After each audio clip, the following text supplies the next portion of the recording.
Welcome to the Master Your Genius podcast with Keith Cornies. Listen in and learn as he coaches entrepreneurs to master their genius.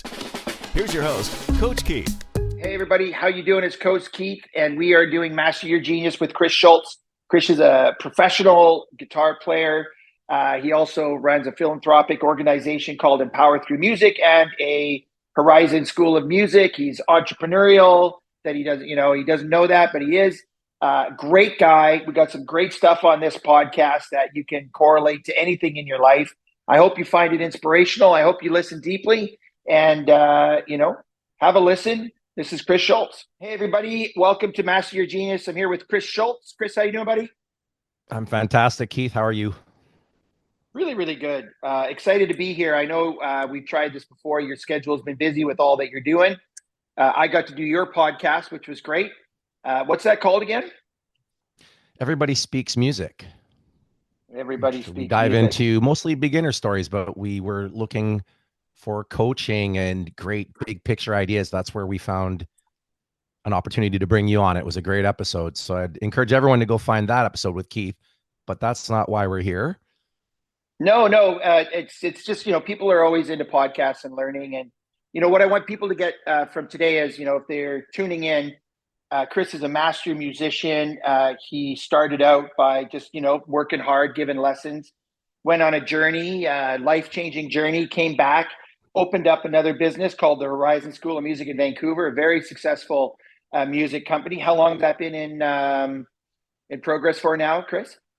Yeah, we just had our 5th birthday in January. Right. How many people work with you? How big is your team there? Active team right now, 23. And we've had, quite a few members come and go as musicians will, especially through the pandemic. But right now it's a big team. 23. And then after that, you went on and created Empower Through Music, a nonprofit, which is a legal charity now that you're running, which is a passion project, correct?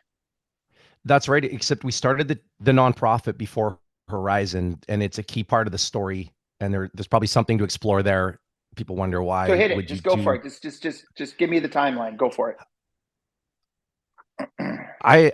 I never enjoyed business, to be honest. I lived my whole life being an artist and knew at some point I wanted to give back with what I'd learned as a music teacher. I knew I was going to start a music school, but something felt very wrong about building a profit model. I was really struggling with how to give away the information, but also make a living so that I could continue to offer what I do for free. And the idea was to start a charity to work with underserved youth. And that Horizon would be built as what I call the armor to protect the charity. It's a Robin Hood model where we get a lot of high-end clients. We learn who wants to give back in the community. And we've built a huge part of our Empower Through Music team by doing that version where we meet people, lawyers, doctors. They find out what we're doing in the charity. They want to offer their help. And we vet them out ahead of time by coming through Horizon, and also our teachers. So all these guys with careers that want to be musicians, they want to be rock stars. They come to the rock stars to get trained, and then they find out that they can be involved in more and still find a good connection there. So there you are with your goatee, your tattoos, and your electric guitar and the flying V, and there they are in their suits, admiring you for what you're doing, and you're reaching out and getting their resources and learnings and putting that together. It's a good little wolf in sheep's clothing model. I like that. Yeah, it's fun to look back on it. What's interesting, it's a great business model. I'm going to point out what you did well in business that you didn't know you did well, that you just did naturally. So when I started coaching, I wanted to get clients. So I went and I did, I would offer a service. I'd coach an office for 3 months, get 20 people in the office, make it a very affordable thing to do. And then through there, I'd get my one-on-one clients. And people need to understand that a good way to get business is to get in front of a whole bunch of people so that the ones that want your services will pick you. So community events, client events, getting yourself out there is a really great way to build a model. And then that model can serve for other things down the road. So it's a really good process is you create a model which gives you access to a clientele that ends up building something down the road. Of course, you didn't do that consciously, maybe subconsciously, but maybe not consciously, because I know that you coached me way back and I was a realtor with Cole, my son. And I know that a lot of people in the New West community that were in the business community had you as a teacher as well. So, which is amazing. So that's a good business model. Spread it out It is. thick and then nail it I down. think I could, yeah, I could write a book from the perspective of a music teacher. It's something I offer our team when they get into teaching, if they're new or if they've been at it for a while. I think a lot of teachers and coaches are missing an opportunity. And I mean, coaches, whether it's sports or music or everything. business. Yeah. No, you won't offend me. Just say what you got to say. Go for it. Yeah. Yeah. It's just at a point I realized what I was doing was much like the healthy bartender. People were coming in, they were opening up. I feel like you can't go anywhere in music without understanding where your personal life is. It would come into play if somebody was going through a personal event or there was a mental hang up. We would talk about those things to get better progress in the guitar, but in that process. So I'll lean in there and I'll show you what works there. Okay. So in order to be the healthy bartender, or in order for people to open up, you have to create a space of trust. You have to create rapport and a space of trust for people to share their deepest, darkest secrets or their concerns. And anybody in business, if they want somebody to move forward, they have to build trust. So let's talk about you as a teacher. What are some of the gifts that you know that you have as a teacher? Because a teacher could be a teacher, mentor, coach, leader, right? It doesn't matter. It's a form of leadership. Yeah. And what is it that you believe that you have a skill set as a teacher that really works? I think empathy, for sure, to see what someone's going through and understand their needs are different than mine, and to not throw something at them they're not ready for. Plant seeds that I know are going to harvest in the long term. Patience. And I have a lot of fun. I'm in the right profession. I love what I do. So those things would be my initial skill set that I think no matter what level someone's coming in. So here's what I love, right? Planting the seed is so important. If you're a parent and you're parenting your child and you want your child to be kind, what you don't do is hammer, be kind, be kind, be kind, because you're telling, and telling is yelling. When you see that child out in the playground being kind, you walk up and go, wow, that was really kind. And then you walk away. But what you don't do is you don't say, Daddy's really proud of you, because then they need that reinforcement. But if you just say, wow, that was really kind, give them a fist pump and walk away, they'll do it again and again and again. They will plant that seed. The other thing is understanding the needs are different than your own. Like, here I am with a musician who, shouldn't get this deep psychology or how the brain works, and yet you do. And this is where you and I have always connected in our conversations throughout the years, is understanding the needs are different than your own. Don't expect the lion not to eat you because you didn't eat the lion. Don't expect people to think like you because, they don't. Nobody does. Nobody, a different language. So as a teacher, understanding that different needs, you met them in their world. You didn't bring your world into their world. Hey, Keith, I'm a ripping guitar guy. Cocaine mustache was my company. Let's learn this. You're like, Keith, what do you want to learn? I'll remember, because and you met me where I was at, but you took me where I wanted to go right away. You gave me a taste right away. You gave me, I think it was Eagles, Lion Eyes or something.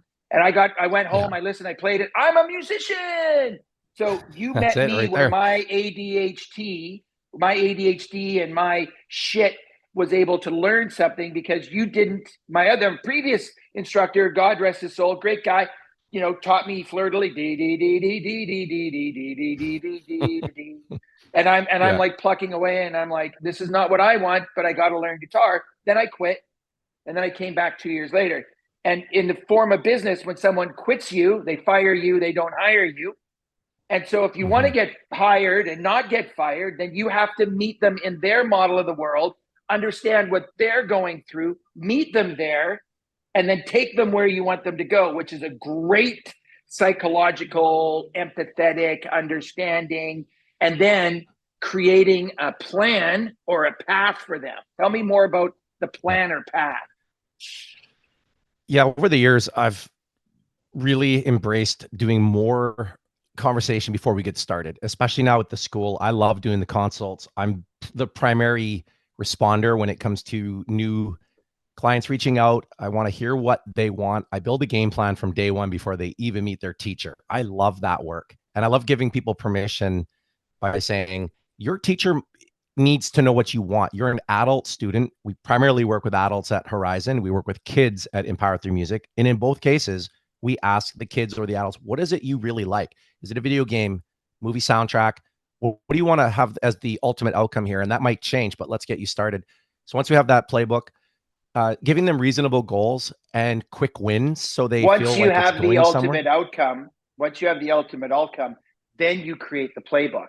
So again, it's go to the end, find out what they want in their world, then come back and then structure the plan. So it's not the plan that you get, it's the outcome that you get. And then you structure the plan for that person, their way in their world.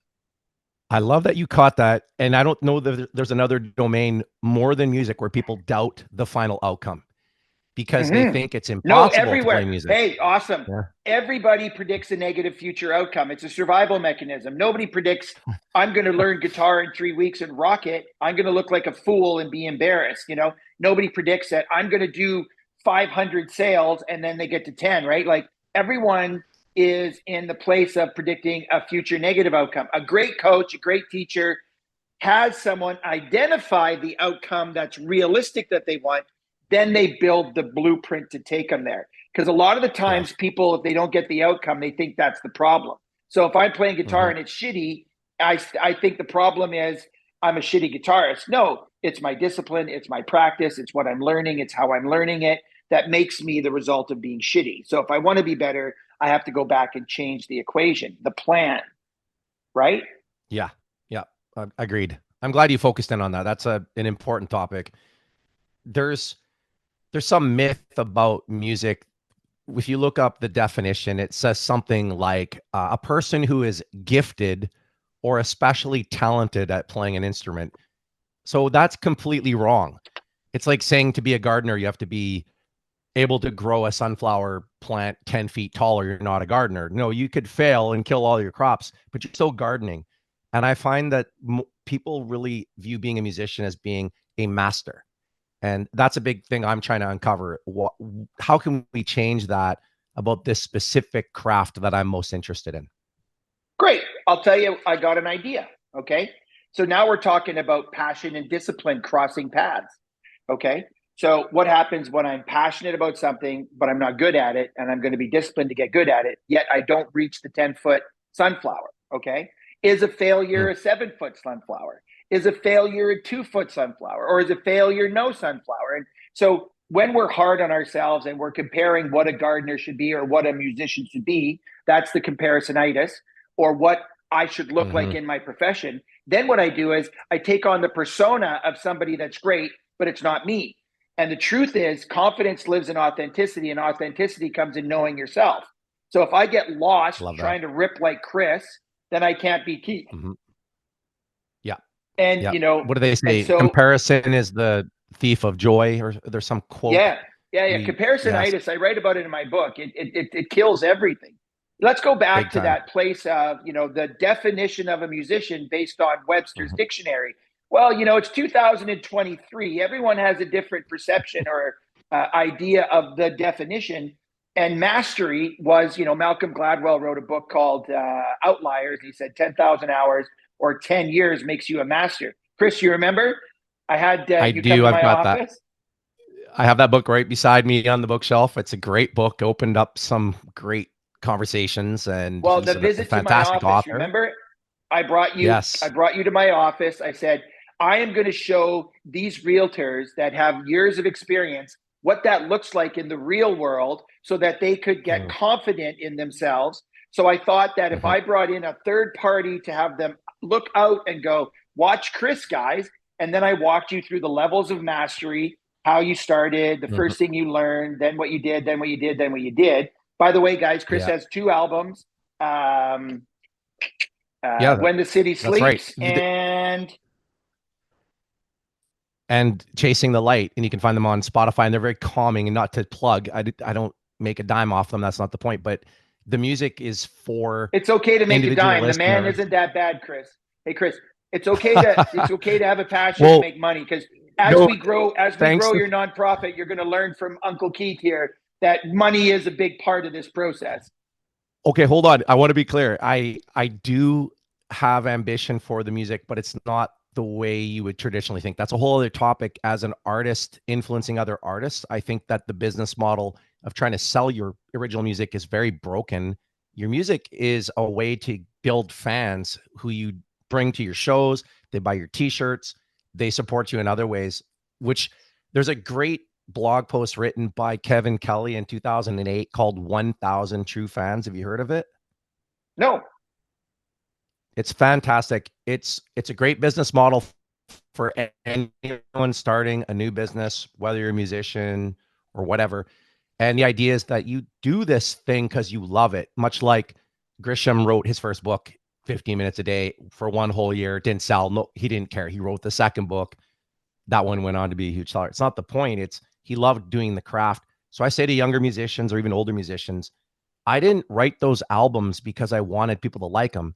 I wrote them because I really, really needed to make that music. And it kept me up at night if I didn't. I woke up, the first thing I wanted to do is complete that song or explore where those songs were going. So, and once it was all done, then I looked at the business model. Right. But here's what I want you to know. In life, it's about balance. There's an old story about the Indigenous elder speaking to the younger one saying, you have two wolves that live inside you, the good wolf and the bad wolf. He says, which one's the strongest? He goes, the one you feed the most. And what I believe in is in extreme acceptance is that I have both of these sides and I feed them both the same amount, keeping them nice and level so that I am always at a place of confidence with the check-in of don't get too confident, right? And there's a place in artistry and business and they can mix. It's just when one is too much and the other is not enough, that's when the imbalance happens. And in anything in life, it's that balancing of what you think it should look like and what it's going to look like and where you end up. So, mastery, as we were talking about there, in the old days, it was 10,000 hours or 10 years. And, and nowadays on YouTube and Instagram, everyone's a master with 1 year's experience because they learned it. There's this experiential and then there's this knowledge, and the difference between knowledge and learning and experiential learning. As a student of yours, the experiential learning in the room with you, playing a basic chord, having me play a small lead over top, that experience made me feel like I had the capability to go home and apply the discipline to practice. Yeah, I love that. And the knowledge wouldn't have been enough. I know we're going to dive into a lot of this backstory of the businesses, the art. It's interesting that era you brought me into to work with your realtors to demonstrate guitar. Prior to that, I'd had this breakthrough where I understood the business model of what I was about to do. It became very clear to me. And yet it seemed like no one else around me saw that path. And I followed my gut instinct. And well, here's again, the bad it could be an news. entire Here's podcast. The bad news. I thought about this today. Here's the bad news, Chris. Are you ready? You're a musician, yeah, sure. but you're an entrepreneur by heart. You're an entrepreneur by heart because that I agree with that. And I'm sorry. Yeah. I'm sorry that's who you are, but that's why you're having the success that you're having. I think this might resonate with someone listening, whether they're trying to write a poem, a book, a song, painting, and you've touched on it already, this perhaps a comparison or the imposter syndrome that stops them from doing the thing they really want to do, or they think, what's the point? No one's going to like it. Okay, get that out of the way and do the thing you love. But once you're done creating that thing and you do it from a place of love and authenticity, now you have every right to get it into the market and explore that. That's a whole other thing. And I love Seth Godin. Let's talk about the Gremlin Door. One of my favorite. Go ahead. Finish that. Sorry, finish that thought. No, you said once to me Gremlin Door. I want to hear what this is. Well, Seth Godin is such an influence on how I think about marketing. He is a big proponent of you focus on the art, but then that's only half the journey, getting it out to the people and releasing it into the market and having this huge learning curve. That's one thing I think musicians don't explore enough. Well, because I'll tell you why, when you start to explore it, the Gremlin doors get in the way. Fear of failure, fear of looking stupid, fear of making a mistake, fear of vulnerability. Because if I write a poem and it says, Ode to Keith, my broken soul, how weary I sit with my guitar, and then I send that to the world. By the way, the very first time I ever journaled from counseling with emotion, I was taking music lessons with you. I wrote a song in E minor. It was the most saddest, depressing song. I must have strummed E minor for like half of the song. And that was my first song ever written. I still play it today, Wow. and I've given it a happier tune. I put it in A minor and C, and I changed it around a little bit. That's The amazing. truth is, the difference between having a great idea and making it into a business is the journey through yourself to get it out there. And it's getting beyond yourself. It's getting beyond your limitations, your blind spots, your belief systems. People that have something great, say you played your record for me and I listened to it and I went, holy shit, that's amazing. And you're like, yeah, I know, I don't want to put it out there.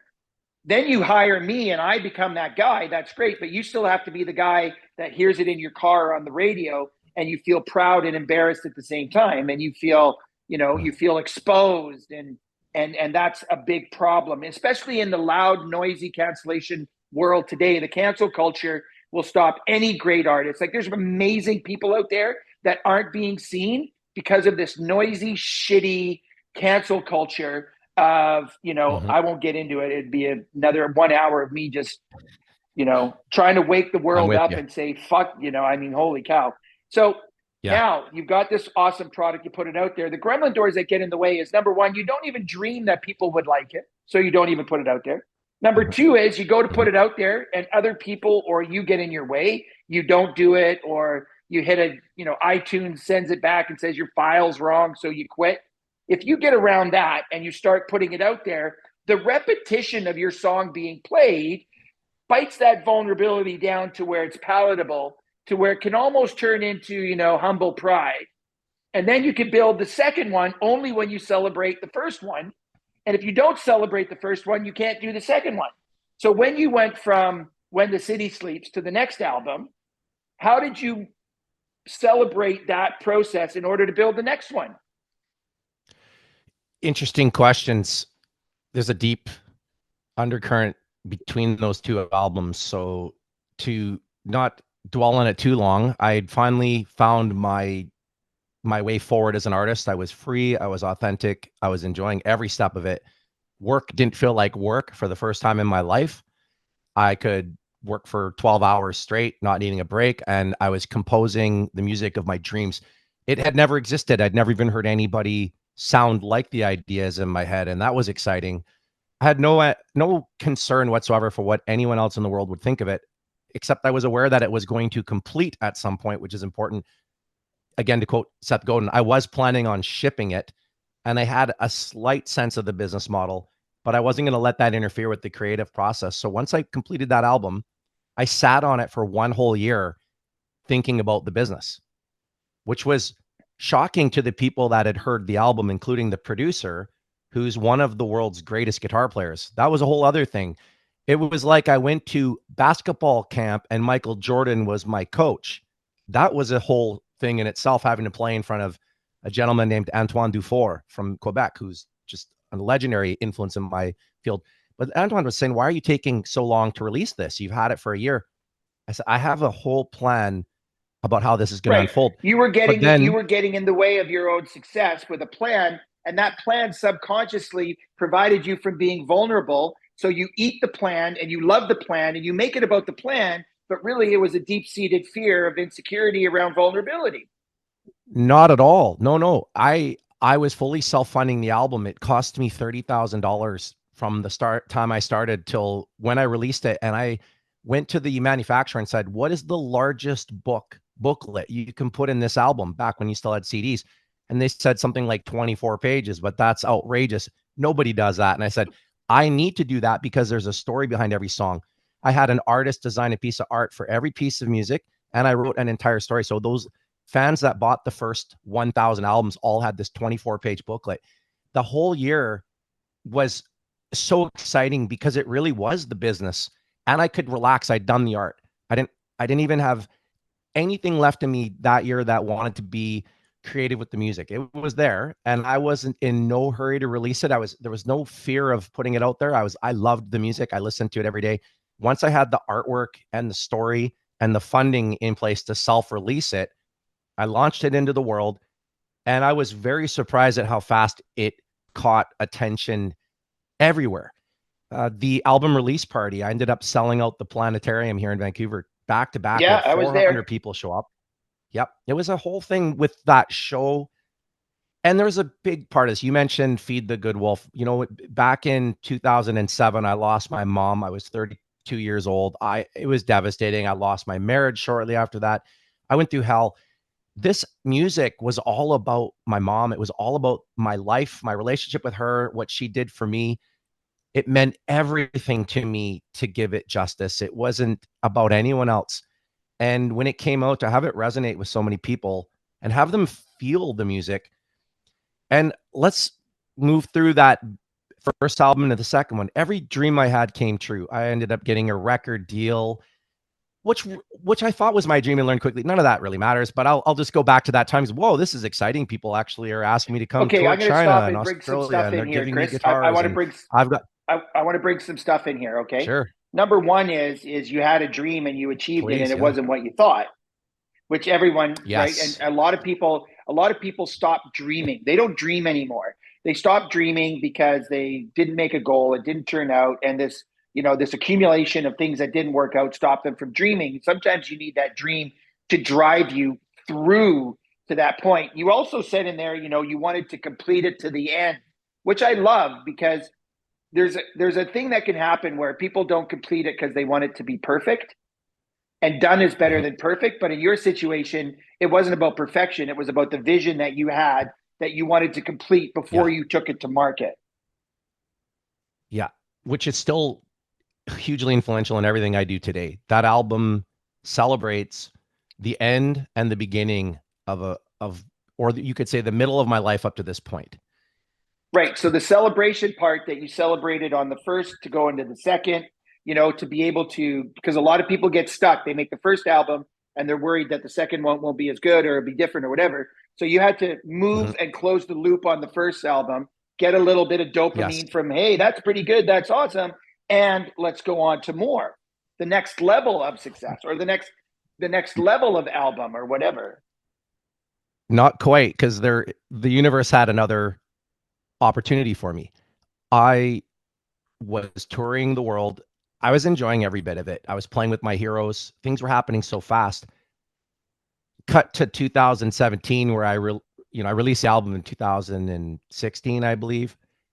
Just over 1 year later, I was diagnosed with focal dystonia. It took over a year to get the official diagnosis. Focal dystonia, for those that don't know, afflicts primarily musicians and athletes, but it's a fine motor movement issue where your neurological pathways, especially for your hands and your fingers, which are very close together in the brain, from practicing, 10, 12 hours a day and doing this repetitive motion over and over again, those pathways forged together. So I forgot how to play, if that makes sense. My right hand started to fumble.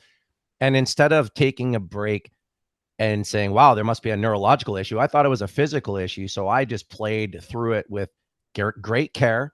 I know how to overcome tendonitis and all these traditional ailments that musicians have. I did not know it was a neurological disorder. So I did the worst thing you could have possibly done, which was practice more. And it's like you're digging a Okay. trench. As my So let's brain do a was parallel. Let's forgetting do how a to play, parallel there, I was right? practicing Here's a more. par- here's a parallel. How many people are running a business doing it the same way, not realizing they have a neurological disorder, and they need to go Mhm. get a diagnosis so they can push through and understand what's going on so that they can move to the Yeah. next steps, right? Because that's what people do. I always do it this way. Oh, this is what I'm comfortable doing. And in order to grow, you need to find what's stopping you. And I remember hearing that about you, and I remember watching you play after, and you play my favorite song for me all the time, which is great. But that I noticed that you took and you played different techniques. You learned different techniques to accomplish the same sound. Maybe not exactly what you had on the album, but you had these techniques. So at that time, you figured out a different way to play, which was awesome to get the same sound across. So Chris, how does that lead into some other stuff in your life, the focal dystonia? So many ways. It was an opening to the way I am now, the way I see the world, the way I enjoy the world, gratitude. It was easily the worst thing that had ever happened to me personally outside of loss. And I was struggling with identity. But through that process, I realized that it's an opportunity to reduce some of the barriers that I knew were there that I had time to actually work on. Because once I removed myself from this, highly active world of being a professional musician, and I took some time away to reflect on who I am as a person, I knew it was time to follow my other dream, which was to open a music school and to gift music to underserved youth. So I took about 6 months off, got married that year, which was amazing. I focused entirely on that wedding. I did not touch a guitar. We got married on September 23rd in 2017. So same year I was diagnosed. So 6 months after, retiring from professional music. And then we went on our little honeymoon, and I came home and I started playing guitar, wondering where it was going to take me. But that's where the vision for Horizon and Empower Through Music came. It was actually in the month after our wedding. Every night I was up, I've got this Bible, I call it, full of all the ideas, full business plan, exactly what I was going to try to achieve. And I can tell you what a long-term goal is, because we're far from it. And it is to utilize my wife and some of my mentors' mental health backgrounds. My wife, Jill, is a therapist, and one of my biggest mentors is Dr. Sherry Mumford, who's worked closely with Gabor Mate. And we really believe music is a catalyst for young people that are struggling with all sorts of challenges. So we are looking at creating a new space for young people where they can, through the conversation of music, they can find confidence, they find purpose, community, and even in some cases, employment through us. So we're looking at that as the long-term goal, and we're very early on in that journey, but it's been very exciting because we're building a road that doesn't exist. There is nothing like us yet, and we compare that. But yeah, the ailment also taught me something very important. We all have these physical, mental, there's challenges and disabilities that we all have to deal with. Just today, I was walking with my neighbor. He says, my MS is so bad, I can barely walk. Well, you wouldn't know it by looking at him. And I'm really grateful he told me that. And you wouldn't know it by looking at me that I was losing the skill I worked on for 30 plus years. But we all have to go through those moments, and you feel like your identity is being challenged. Who am I? What am I going to do now? And that was a big gift for me. So, when is an advantage a disadvantage? And so in this situation, your situation has put you in a place that has you feeling more fulfilled and passionate, and your life has purpose and meaning and drive, and it's great because it's very philanthropic and giving back to working with neurodivergent people that are challenged, which is awesome. And when we talk about Empower Through Music, you're coming up with some amazing technologies, and that's where you and I are now working together, which is a lot of fun, and trying to build this and take it to the next level. So for people that are out there, that are hitting a blockade, they could feel like this is the part that defines them, when it actually doesn't define them, and they can go even further and get through that hard time and come out on the other side with, a meaning and a fulfilled life. So that's excellent to hear. Jill, interestingly enough, I tried to get you on a podcast a while ago, and you're like, Jill won't allow me the time right now. She was your regulator in this whole process, because when the passion started coming in, you just started working so much that she was the regulator of your time. But she's also a music therapist, which is a big part of what you do. So why don't you talk a little bit about that?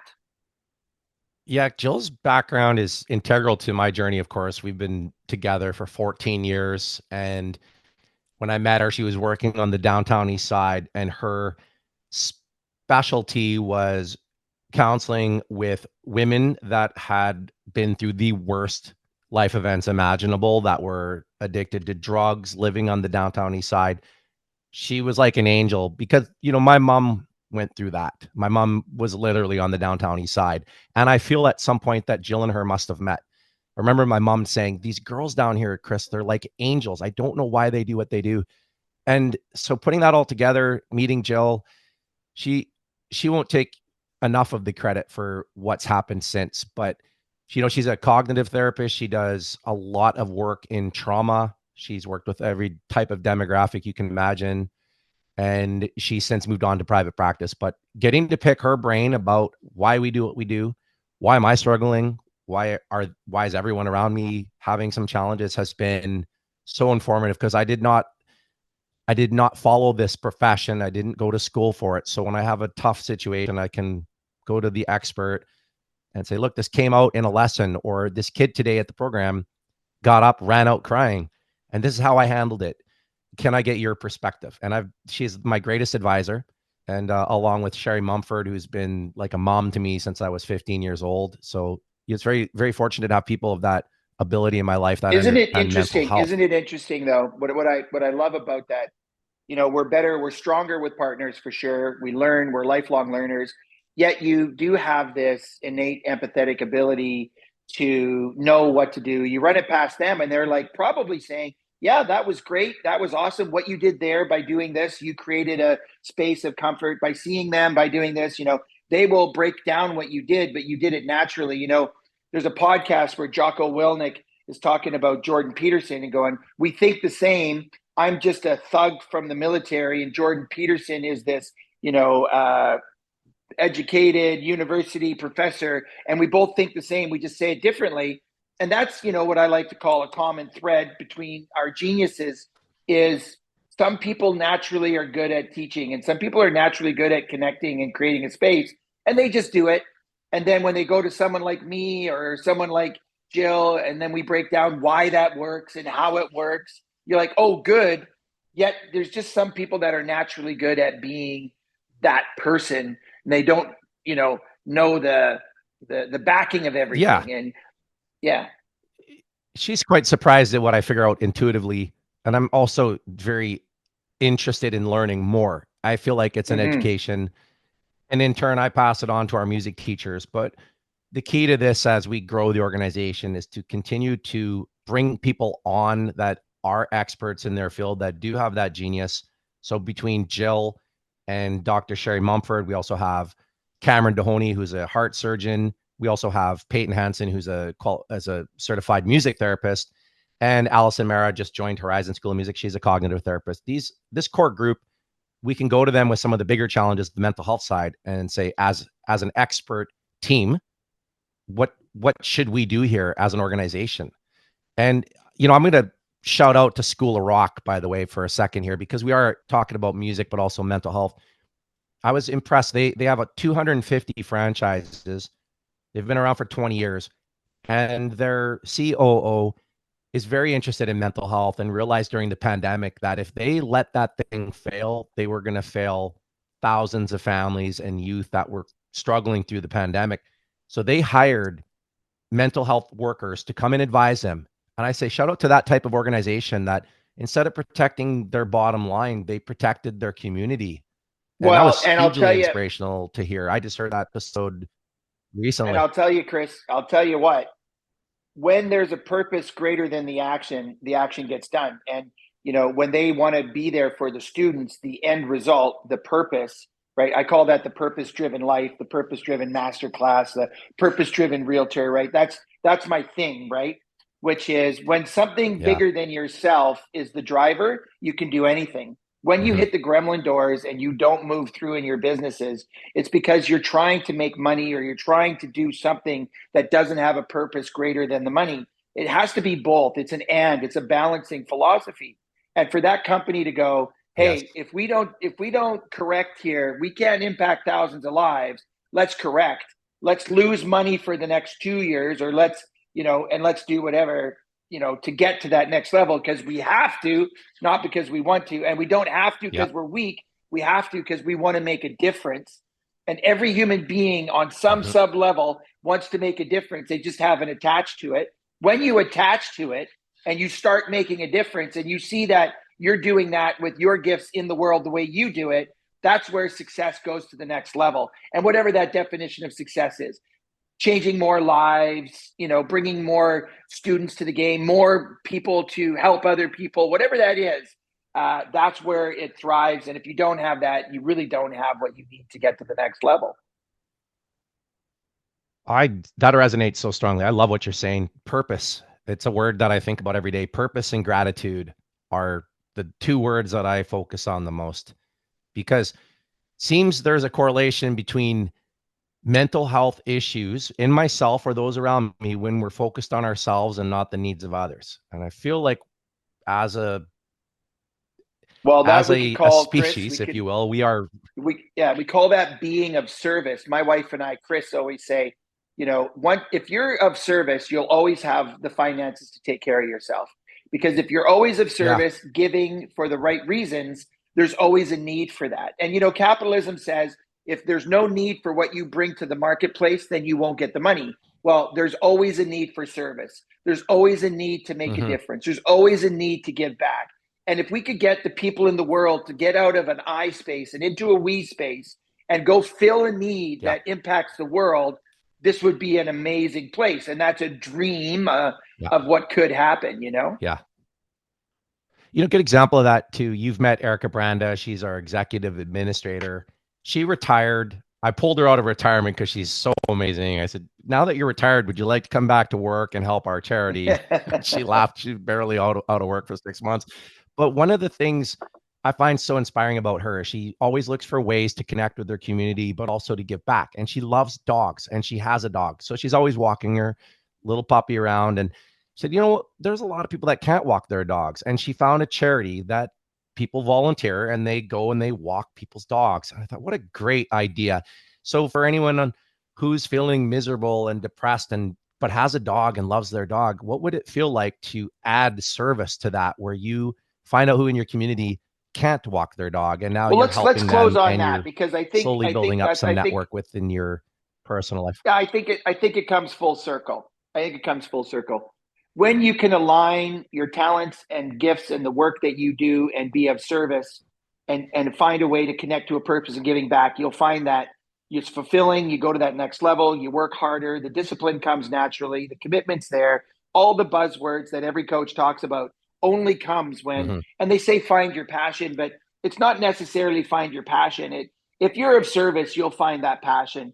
And, helping someone by getting out and walking a dog, not just getting up and protesting to make the world a better place, but actually doing something that is of service, going to the food bank. Yeah. One of my clients took her 2 daughters to the food bank, totally changed their perspective. They were struggling on other issues, and that food bank experience had them come out with a different perspective. So being of service is really huge. I want to thank you for Empower Through Music, School of Horizon. These things are all great services that you're doing. Thank you for being here. In closing, if you want to donate, you can go to Empower Through Music. It's a charitable donation. You'll get a receipt for it. And what we're doing with that money, it's a very, very tight organization. There's not a lot of money spent on anything other than putting musical instruments and instructors into classrooms for neurodivergent children. And so if you're feeling like, Chris has inspired you today, help us out, because I'm working with Chris on this as well. Help us out to, impact more lives. And if you're looking to get music lessons, the Horizon School of Music does it online, does it in person. It's an excellent program, great systems, really good value there. And then, download Chris's album. Some of my favorite songs to this day are still on those albums. Still listen to them. Chris, thanks so much for being here. Anything you want to close out with? I love where you took this. And I would say to anyone listening that thought, maybe I would like to help this organization. I like music and I really want to do something purposeful for kids. So sure, here, I'll sign up. I'll take it one step further. Come in and volunteer with us for a day. This is a whole experience. You watch those kids experience music, and you see a kid that is nonverbal, is not making eye contact, and all of a sudden starts to look at you because you're presenting music that resonates with them. That's a way to give back. I think that so you are looking forward, we want to mobilize a small army of caring individuals. Yes, we are. We want people that feel like they have something to offer. Someone, we're not looking for traditional music teachers. You don't have to have any musical experience. In fact, all you have to have is a passion for music and a passion for making a difference. And a kind if soul. you reach out to us, we'll find a way to utilize your genius. Yes. Yeah. Yep. Brilliant. All right, everybody. So if you're looking, thanks for all your kind words, Keith. Yeah. Oh, my pleasure, brother. My pleasure. Everybody out there, if you're looking to do something, you talked about volunteering, go to Empower Through Music, reach out, because we are looking to get instructors. Like you said, these instruments that you're using aren't regular instruments. It's more about being a facilitator of love, to these people that need it the most. So if that sounds like you, then you guys should jump on. Thanks again, Chris. Thank you for watching this episode of Master Your Genius. If you haven't already, please hit the subscribe button. See you next time.